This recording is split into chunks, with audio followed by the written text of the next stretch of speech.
Hey guys, welcome back to Sorry, I said that really weird. Katawa Shoujo. And we're here with Lily and Hanako. And we're gonna drink tea or something. I don't know what's going on right now. Okay. Yes, Hanako and I usually have lunch here. It suits both of us, so we end up using this room regularly. So after seeing Hanako's reaction to me over the past couple of days, I can understand why this is a boom. That and Lily able to get some quiet time away from her class and whatnot. Oh well. I take my seat at last after Lily pours the tea for us and sits down.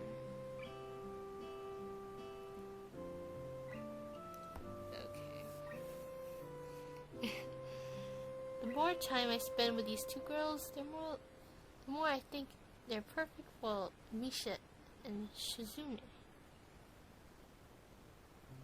Even out of the way, Shizune directly bashed and Misha gets along with everyone. On the other hand, Lily's soft-spoken and relaxed, while Hanako seems the shyest girl I've met. So how are you faring in Yamaku Hisao? It seems a bit flustered before. Apart from getting lost every now and then, I've been crashing tackle inside my classroom. What? Apart from getting lost every now and then, again, I've been crashing tackle outside my classroom. Fine, I guess. You look pretty hurt before. Are you really okay? For a brief moment, I concerned Hanako about my condition, but then I hold back. I can't tell why, but for some reason I feel uncomfortable about talking about these relative strangers, even though they're pretty friendly. Yeah, it's nothing. It's just a bit startled. Judge from two girls' expressions, I don't think they buy it, but assuming there's a way of restricting the privacy, you don't press the matter. I guess one of the unwritten rules around here: don't ask, even if people conditions obvious. Hanako's, you're still bound to store involved. Everyone has things they don't feel comfortable speaking about, and I think that everyone has to recognize that. So, how long have you been in this school? You both seem to know your ways around pretty well. Well, it's been here since the start of high school, but only moved into the dormitories a year ago. Hanako joined the start of high school as well, and moved into dormitories when she did, if memory serves me right. That's right, since high school. So you know each other since then? Since I moved, yes. Hanako lives next door to me, so that's only natural, right? Right. Yes, of course. Living next to someone is probably the reason to befriend them, though I'm guessing that Lily's blindness plays a part in it as well. I can't imagine Hanako easily makes friends with someone who's really avoids looking at scars. As immediately a conversation dried up, we start eating lunch. Yay, lunch! Oh my god. It's long before the bells are signaling the end of break. Like me, the girls packed up their lunches and frequently as they set out them out. I guess it's better to be off. Are you going to go with us? Are you going to go with Sao Hanako? Hanako looks at me for a second, and I can see that she's concerned about skipping class. Maybe just avoid walking to class with me. Yes. I don't know what I don't know what to think of. Hanako is dedicated. The point is breaking if I don't look at it the wrong way. It makes me a bit nervous too, but I push the feelings aside and try to be naturalist. We should hurry then. The class has already started by the sound of it. Lady gives a nod and farewell. As she bends down and takes her cane, Hanako and I filled it out for her. We quickly walk down the empty hall in respective classes. As we reach out the door to Lily's 3-2 classroom, she turns towards me. Estelle, thank you for sharing the lunch with us today. My pleasure, Lily.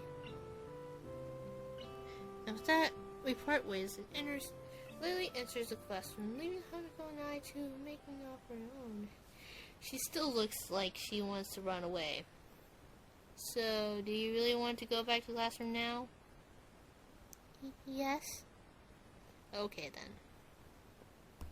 Feels like I should say something more to her, but it's hard to come up with anything that would be appropriate and safe enough.